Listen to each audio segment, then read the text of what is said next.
सभी से राधे राधे। सुनाने जा रहे हैं आप सबको देवी गीत। कैसे लगी हमारी देवी गीत नवरात्रि का? अच्छा लगे तो कमेंट बॉक्स में लिखकर बताना आप सब। वीडियो को लाइक करना, सब्सक्राइब करना, ज़्यादा से ज़्यादा शेयर करना। जितने भाई बहन हमारे चैनल पे नए वो सब्सक्राइब न किए हो, चैनल को सब्सक्राइब कर ले, वीडियो को लाइक करें, ज़्यादा से ज़्यादा शेयर करें। आप सब सभी से राधे राधे। भूखली नवरातर धैले हम कलसा, हमरा मन में ललसा कहिया अइबू हे माई।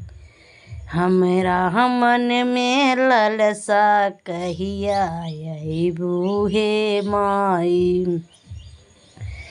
भूखे नवरातर धैले कलसा, भूखे नवरातर धैले कलसा, हमरा मन में ललसा कहिया अइबू हे माई।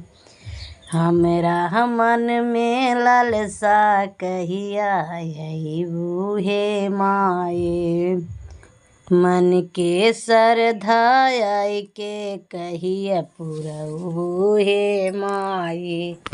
मन के श्रद्धा के कहिया पुरऊ हे माई। नरियर चुनरी मंगैले जोड़े जोड़े, नरियर चुदरिया मंगाए जोड़े जोड़े। आई के कहिया मन के श्रद्धा पुरैबू हे माई। आई के कहिया मन के श्रद्धा पुरैबू हे माई।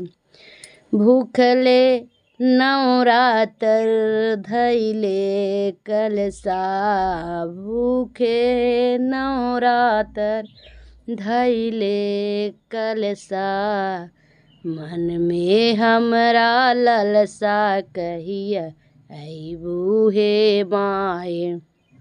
मन में हमरा ललसा कहिया अइबू हे माई। कलसा दिया मांगैले जोड़े जोड़े, कलसा दिया मांगैले जोड़े जोड़े। आई के मन के श्रद्धा तू पुरई तू हे माई। आई के मन के श्रद्धा तू ही पुरई तू हे माई।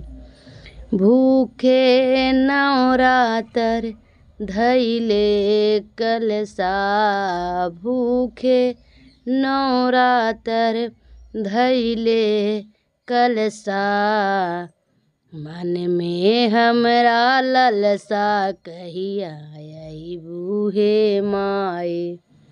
मन में हमरा ललसा कहिया अइबू हे माई। फूल यऊ गजला मंगैले जोड़े जोड़े, फूल औ गजला मंगैले जोड़े जोड़े। कहिया मन के श्रद्धा आई के पुरैबू हे माई। कहिया आई के मन के श्रद्धा पुरैबू हे माई।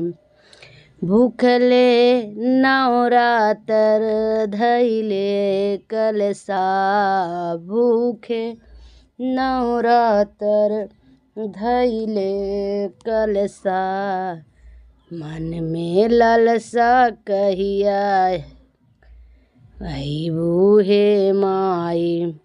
मन में बाड़े ललसा कहिया अइबू हे माई। भूखे नवरातर धैले कलसा, भूखे नवरातर धैले कलसा, मन में श्रद्धा कहिया तू अइबू हे माई। मन में बाटे ललसा कहिया अइबू हे माई। मन में बाटे ललसा कहिया अइबू हे माई। मनवा के तू श्रद्धा कहिया पुरइबू हे माई। मनवा के तू श्रद्धा कहिया पुरइबू हे माई।